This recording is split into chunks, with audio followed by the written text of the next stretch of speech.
अच्छा, कभी ऐसा होता है कि रात को बिस्तर पे लेटे हैं और दिमाग वो बंद होने का नाम ही नहीं ले रहा। अरे ये तो हर किसी के साथ होता है। दिन भर की बातें, कल की चिंताएं सब एक साथ घूम रही होती हैं। बिल्कुल दिमाग को एक ऑफ स्विच की जरूरत होती है, पर वो मिलता कहाँ है। बिल्कुल। तो आज हम जिस चीज की कह सकते हैं चीर फाड़ करने वाले हैं, वो इसी समस्या का एक बहुत ही अनोखा हल है। अच्छा। हमारे पास जादुई पुस्तकालय पुरानी यादों की शांति नाम का एक लेख है। अब ऊपर से देखने पर तो ये सोने के लिए गाइडेड मेडिटेशन जैसा लगता है, एक कहानी। पर जब मैंने इसे पढ़ा तो लगा कि ये सिर्फ कहानी नहीं है, बल्कि एक तरह का मनोवैज्ञानिक ब्लूप्रिंट है। हर शब्द, हर तस्वीर बहुत सोच समझ कर रखी गई है। सही है। तो आज का हमारा मिशन है इसे परत दर परत खोलकर ये समझना कि ये हमारे दिमाग के साथ ऐसा क्या करता है कि हमें शांति महसूस होने लगती है। ये बहुत दिलचस्प है, क्योंकि ये सिर्फ वो अच्छे विचार सोचो वाली बात नहीं है। नहीं, बिल्कुल नहीं। ये एक पूरा माहौल तैयार करता है, हमारी पांचों इंद्रियों को ध्यान में रखकर। ये एक तरह से हमारे दिमाग को हैक करने की कोशिश है, ताकि वो अपनी चिंता वाली पटरी से उतरकर आराम वाली पटरी पर आ जाए। बिल्कुल। तो चलिए इस जादुई पुस्तकालय के आर्किटेक्चर को समझते हैं। ठीक है, तो शुरुआत बहुत बहुत जानी पहचानी है। एक गहरी सांस लीजिए और धीरे से छोड़िए। क्लासिक। ये तो लगभग हर रिलैक्सेशन तकनीक में होता है, लेकिन इसके ठीक बाद कुछ अजीब होता है। क्या? हमें एक शांत सुनहरी रोशनी वाले गलियारे की कल्पना करने को कहा जाता है, जिसके आखिर में एक बड़ा पुराना लकड़ी का दरवाजा है।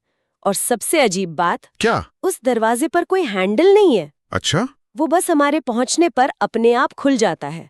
मेरा पहला सवाल यहीं अटक गया। मतलब हैंडल क्यों हटाया गया? दरवाजा खोलने जैसी छोटी सी मेहनत भी क्यों नहीं करवानी? ये एक बहुत ही जरूरी पॉइंट है। ये पहली मनोवैज्ञानिक चाल है। सांस लेना वो शरीर को संकेत देता है कि अब आराम करना है। ये फिजिकल लेवल पर होता है। ठीक है। लेकिन वो जो हैंडल रहित दरवाजा है, वो दिमाग को एक बहुत गहरा संदेश देता है। यहाँ पहुंचने के लिए तुम्हें कोई भी प्रयास करने की जरूरत नहीं है। कोई भी नहीं? जीरो। सोचिए, दिन भर हम दरवाजे खोलते हैं, काम करते हैं, मेहनत करते हैं, हर चीज में एक एफर्ट लगता है। यहाँ एफर्ट को पूरी तरह से हटा दिया गया है। अच्छा। ये सिर्फ एक स्वागत नहीं है, ये आपके दिमाग को ये बताने का तरीका है कि तुम एक ऐसी जगह में दाखिल हो रहे हो जहां नियम बदल चुके हैं। यहाँ कुछ भी करना नहीं है, सिर्फ होने देना है।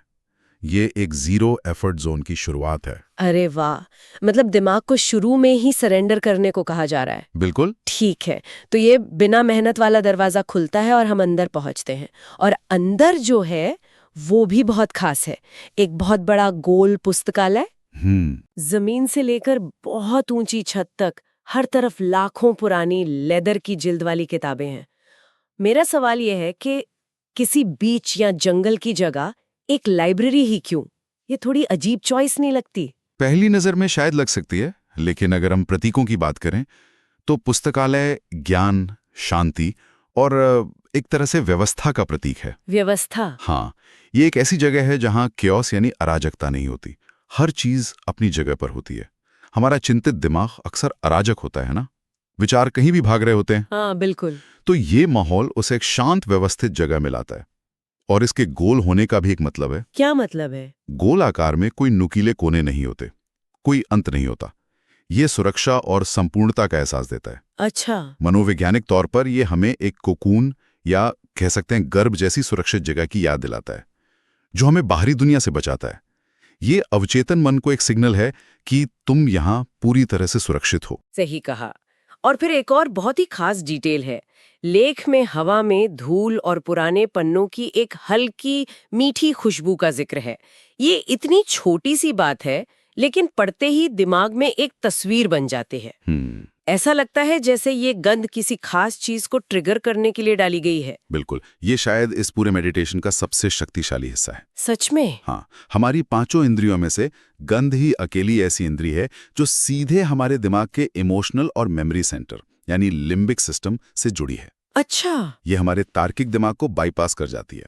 पुरानी किताबों की गंध ज्यादातर लोगों के लिए पुरानी यादों, शांति, दादा दादी के घर या स्कूल की लाइब्रेरी की यादों से जुड़ी होती है। हाँ, होती है। तो जैसे ही आप इस गंध की कल्पना करते हैं, आपका दिमाग सिर्फ सोच नहीं रहा, वो असल में उन पुरानी सुरक्षित भावनाओं को महसूस करने लगता है। ये एक तरह से मनोवैज्ञानिक टाइम मशीन है। मनोवैज्ञानिक टाइम मशीन। हाँ, जो आपको जानबूझकर अतीत की एक सुरक्षित जगह पर ले जाकर छोड़ देती है ताकि आप भविष्य की चिंताओं से दूर हो जाएं। लेकिन एक सवाल है, एक बहुत बड़ा पुराना पुस्तकालय और वहां आपके सिवा कोई नहीं है। क्या कुछ लोगों के लिए ये एहसास थोड़ा डरावना या अकेलापन महसूस कराने वाला नहीं हो सकता? ये एक बहुत बड़ा पॉइंट है। अगर सिर्फ इतना ही होता तो शायद हो सकता था। लेकिन स्क्रिप्ट इस चीज का बहुत चालाकी से सामना करती है। ये अकेलेपन और एकांत के बीच का फर्क है। अच्छा, आइसोलेशन और सॉलिट्यूड। एग्जैक्टली। आपको अकेला महसूस न हो, इसके लिए तुरंत ही आराम और सुरक्षा के दूसरे तत्व लाए जाते हैं। और यहीं पर कहानी का अगला हिस्सा आता है। हाँ, चिमनी और आराम कुर्सी। बिल्कुल। पुस्तकालय के ठीक बीच में एक बड़ी सी चिमनी है जिसमें धीमी नियंत्रित आग जल रही है और उसकी आवाज का भी जिक्र है। हल्की सी सरसराहट और हल्की सी चटक। ये आवाजें ये बहुत शांत करने वाली होती हैं। बिल्कुल। आग जो है वो हमारे विकास क्रम से जुड़ी हुई है। हमारे पूर्वजों के लिए आग का मतलब था गर्मी, सुरक्षा, खाना, जंगली जानवरों से बचाव। हाँ, तो एक नियंत्रित आग को देखना हमारे डीएनए में सुरक्षा के एहसास से जुड़ा है। उसकी धीमी लयबद्ध आवाज एक तरह का प्राकृतिक व्हाइट नॉइज है जो दिमाग को बाकी भटकाने वाली आवाजों से दूर ले जाती है। तो जो अकेलेपन का डर था उसे आग की गर्मी और रोशनी से तुरंत खत्म कर दिया जाता है। अब वो जगह सुनसान नहीं बल्कि निजी और आरामदायक महसूस होती है। और उस आग के सामने रखी है एक विशाल मखमली आराम कुर्सी जिस पर एक मोटा ऊनी कंबल है। यहाँ पर स्क्रिप्ट सिर्फ देखने या सुनने की बात नहीं कर रही, नहीं, बल्कि महसूस करने पर जोर दे रही है। कंबल की कोमलता, उसकी गर्माहट, ये तो पूरी तरह से हमारी स्पर्श की इंद्री को टारगेट कर रहा है। हाँ, और इसके पीछे भी विज्ञान है। आपने वेटेड ब्लैंकेट्स के बारे में सुना होगा जो चिंता कम करने के लिए इस्तेमाल होते हैं। हाँ, सुना है। ये उसी सिद्धांत पर काम करता है। विज्ञान में इसे डीप प्रेशर स्टिम्युलेशन कहते हैं। Deep pressure stimulation. जब हमारे शरीर पर एक कोमल लगातार दबाव पड़ता है, जैसे किसी के गले लगने पर या एक भारी कंबल ओढ़ने पर, तो ये हमारे नर्वस सिस्टम को शांत करता है। अच्छा। ये शरीर को फाइट या फ्लाइट मोड से निकालकर रेस्ट और डाइजेस्ट मोड में लाता है। हाँ। तो वो मखमली कुर्सी और ऊनी कंबल सिर्फ आरामदायक चीजें नहीं हैं, वो आपके शरीर को शारीरिक स्तर पर शांत करने के औजार हैं। अच्छा। तो अब देखिए, आपकी आंखों के लिए धीमी रोशनी है, कानों के लिए आग की धीमी आवाज है, नाक के लिए पुरानी किताबों की महक है और शरीर के लिए कोमलता और गर्माहट का एहसास है। मतलब लगभग सभी इंद्रियों को शांत कर दिया गया है। एग्जैक्टली। ये तो वाकई एक पूरा सिस्टम है।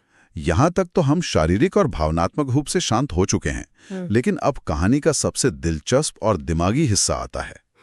कुर्सी पर बैठकर आग पर देखते हुए हमें कल्पना करने को कहा जाता है कि आग में जलती हर चिंगारी एक पुरानी प्यारी याद है। वो यादें जहां हमने बहुत सुरक्षित महसूस किया था। और फिर एक किताब की कल्पना करने को कहा जाता है जिसमें हमारे जीवन के सबसे शांत पल कैद हैं। लेकिन हमें उसे पढ़ना नहीं है, बस ये जानना है कि वो वहां मौजूद है। ये थोड़ा अजीब है।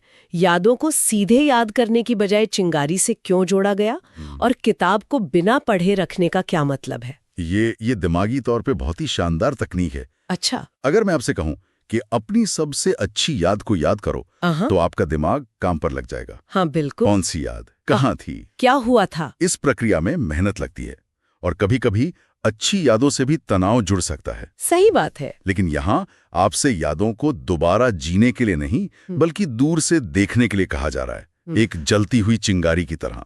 अच्छा। वो सुंदर है, गर्म है, लेकिन क्षणिक है। आप उससे भावनात्मक रूप से जुड़ते हैं, लेकिन उसके विवरण में नहीं खोते। इससे आपको याद की अच्छी भावना मिलती है, बिना उसे याद करने के मानसिक बोझ के। और वो किताब एक कंटेनर या एक तिजोरी की तरह है। तिजोरी। हाँ, हमारा दिमाग चीजों को व्यवस्थित करना पसंद करता है। जब आप ये कल्पना करते हैं कि आपकी सारी शांत और सुरक्षित भावनाएं एक किताब में बंद हैं, तो आपके दिमाग को एक तसल्ली मिलती है कि वो भावनाएं कहीं खोई नहीं है, वो सुरक्षित एक जगह पर रखी हैं। अब आपको उन्हें पकड़कर रखने की जरूरत नहीं है। ये एक तरह से आपके दिमाग को ये कहने का तरीका है, देखो सब कुछ ठीक है, सारी अच्छी चीजें यहीं पास में हैं, अब तुम आराम कर सकते हो। मतलब ये बिना किसी प्रयास के सकारात्मकता को महसूस करने का एक शॉर्टकट है। बिल्कुल। वाह, ये तो बहुत गहरा है। मतलब हर चीज का एक मकसद है, कुछ भी बेवजह नहीं है। तो अब हम उस पॉइंट पर पहुंच गए हैं जहां शरीर शांत है, इंद्रियां शांत हैं और मन भी सकारात्मक भावनाओं से भर गया है। अब आखिरी चरण आता है, हाँ, नींद की ओर ले जाना। लेख में साफ कहा गया है कि ये पुस्तकालय नींद का एक सुरक्षित आश्रय है। और एक बहुत शक्तिशाली लाइन है, दिन भर के विचार और बाहर की आवाजें इस पुस्तकालय की मोटी दीवारों के पार नहीं आ सकती। ये एक मानसिक ढाल बनाने जैसा है। सही है। और फिर सारा ध्यान सिर्फ आग की नरम नारंगी रोशनी पर केंद्रित करने को कहा जाता है, जब तक नींद ना आ जाए। तो अगर हम पूरी प्रक्रिया को देखें तो ये एक फनल की तरह काम करती है। फनल कैसे? ये बाहरी दुनिया की अनंत चिंताओं से शुरू होती है, फिर आपका ध्यान आपके शरीर और सांस पर लाती है, फिर उसे और संकरा करके एक गलियारे पर, फिर एक कमरे यानी पुस्तकालय पर, फिर उसे और छोटा करके एक कुर्सी पर, फिर सिर्फ आग पर, और अंत में सिर्फ आग की एक चिंगारी या उसकी रोशनी पर। एग्जैक्टली।